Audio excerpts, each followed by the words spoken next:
हाँ तो दोस्तों, कैसे हो आप सभी। उम्मीद करता हूँ मज़े से होगे, स्वस्थ होगे, मस्त होगे, अपनी लाइफ में व्यस्त होगे।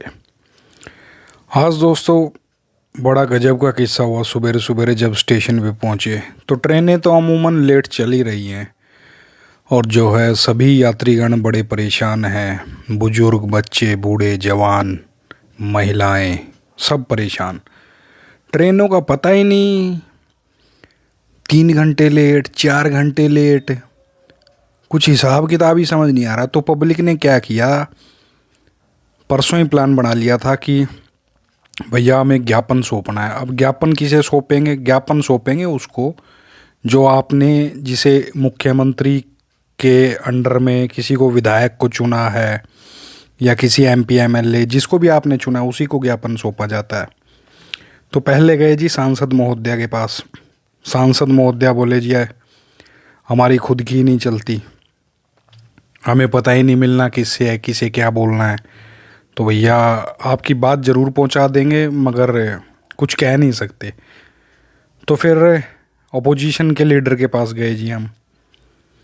ओपोजिशन का लीडर अभी फ़िलहाल यहाँ पवार है। पवार को ज्ञापन सौंपा कि भैया ट्रेन जो है टाइम से चलवा दो। अच्छा, पवार बोला जी मैं आपकी पूरी हेल्प करूँगा। पवार बेचारा सुबह 7 बजे आ गया और वहीं स्टेशन पे बैठ गया।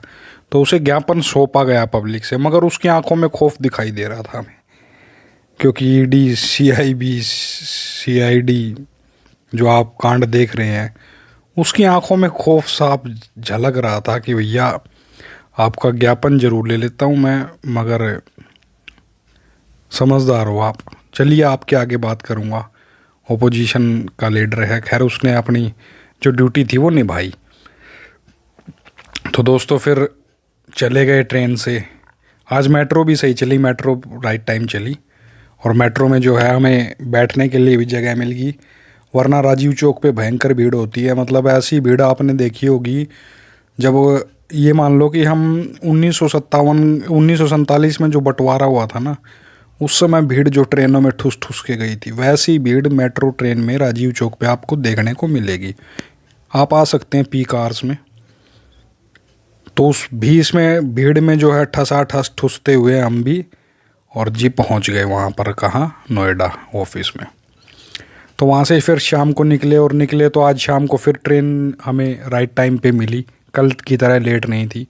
तो मुझे लगा कि शायद ये ज्ञापन सौंपने का वो है। और ट्रेन में दोस्तों फिर एक बड़ा गजब का आदमी मिला, आर्मी से रिटायर्ड था और वो आदमी शराब की लत में इतना परेशान हो चुका था।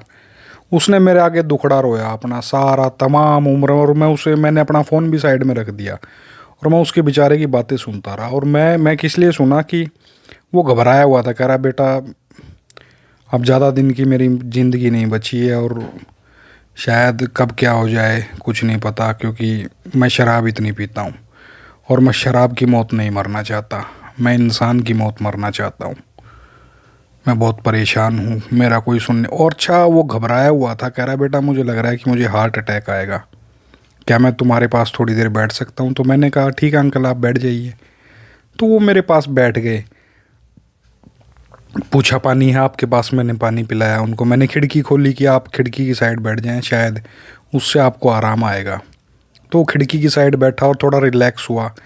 रिलैक्स होने के बाद उसने अपनी कहानी बतानी शुरू करी। दोस्तों बड़ी मार्मिक कहानी थी। वो एक फ़ौजी आदमी जो बेचारा शराब की लत से इतना परेशान था, बहुत, मतलब आप सोच सकते हो कि पहले तो आदमी, इंसान क्या है कि शराब मज़े मज़े में पीता है और फिर शराब जो है इंसान को पीना शुरू कर देती है। दोस्तों धीरे धीरे धीरे धीरे इंसान जो है अपनी ज़िंदगी को तबाह करता चला जाता और उसे पता भी नहीं चलता कि कब वो मौत के आगोश की तरफ बढ़ रहा है। तो शराब एक बहुत बुरी चीज़ है, आप इसका सेवन ना करें। अगर कोई फोर्स करता है तो आप उसके मुंह पे चाहे रैपट भी मार दें, कोई शर्म ना करे भैया आप। वो जो फौजी था जो ट्रेन में मिला था वो कह रहा भाई साहब जो शराब आपको पीने के लिए बोले आप उससे 100 कदम दूर हो जाओ, शराब ना पियो। घर वाले भी उसके दुखी थे, कह रहा था कि बस परेशान है, घर वालों को भी मेरी कोई चिंता नहीं है, बस उसी दिन पूछते हैं जिस दिन मेरी पेंशन आनी होती है। और कह रहा है मैं एक पेटी घर पे ला के रख लेता हूँ, पूरा दिन पीता रहता हूँ और बस ऐसी ज़िंदगी कट रही है, अब छूटेगी नहीं, अब ये शायद मेरे साथ ही जाएगी। तो फिर ऐसी बातचीत होती रही, उसे आगे जाना था और मैं उतर गया था। ट्रेन में भीड़ भी नहीं थी तो सुनने वाला भी उसकी मैं ही था और मुझे ऐसा लगा कि शायद उसकी गली मोहल्ले में उसकी कोई नहीं सुनता होगा, इसीलिए शायद वो मुझे अपना दुखड़ा सुना रहा था। और मैं इसलिए सुन रहा था क्योंकि मैं एक अच्छा लिसनर भी हूँ और कोई भी आदमी आपको कुछ भी अगर बताता है तो दोस्तों बड़े ध्यान से सुना करो, क्या पता उसमें क्या सीख छुपी हो। उस शराबी ने, मतलब शराबी कहेंगे उसे और क्या कहेंगे बेचारे को, जिसने अपनी मतलब सारी लाइफ ही इसमें लगा रखी है, उससे एक बड़ी अच्छी सीख मिली कि उसकी आंखों में ना मुझे खौफ दिखाई दे रहा था। वो बार बार बोल रहा था कि मैं शराब की मौत नहीं मरना चाहता, मैं इंसान की मौत मरना चाहता हूँ। तो बड़ा ही मतलब मार्मिक दृश्य था। अगर आप वहाँ मौजूद होते और उसकी आंखों में वो खौफ, वो पछतावा कि शायद मैं ना पीता तो शायद 10-20 साल और जीता। तो खैर छोड़िए, इस तरीके से फिर मैं स्टेशन पे उतर के घर आया और घर मेरी फेवरेट कढ़ी बनी हुई थी। कढ़ी में 3 रोटियों के साथ मैंने गोते लगाए और शानदार मज़ा आ गया। घर वाले जो है श्याम बाबा का यहीं पे ही पड़ोस में जो है एक जागरण चल रहा है, वहाँ भंडारा भी था। तो मैं नहीं गया भंडारे में क्योंकि मैं, आपको पता है, बाहर का ही खाना खाता हूँ मैक्सिमम, मेरी टूरिंग जॉब है। तो फिर मैं नहीं गया उनके साथ, मैं कहा मैं घर पे ही खाऊंगा। तो कढ़ी मेरी फेवरेट उन्होंने जो बना दी थी, और फिर कढ़ी से तो हमें प्यार है। कढ़ी तो फिर कढ़ी है दोस्तों, जो 100 बार कढ़ी 100 बार उबले 100 बार कढ़ के जो कढ़ी, वो खा के आनंद आ गया। और फिर मुझे दोस्तों की याद आई और मैंने मोबाइल उठाया और फिर से मैं आपके सामने हाजिर हो गया। तो दोस्तों आज का प्रोग्राम कुछ इस तरीके से था। पूरे दिन का जो शेड्यूल था, सुबह एक मंत्री घबरा गया CID CBI की रेड से, फिर दोपहर में भीड़ में ठसाठस, और फिर शाम को एक ज़िंदगी का एक्सपीरियंस एक इंसान का पूरी लाइफ का, और फिर इस तरीके से आज दिन का समापन हुआ।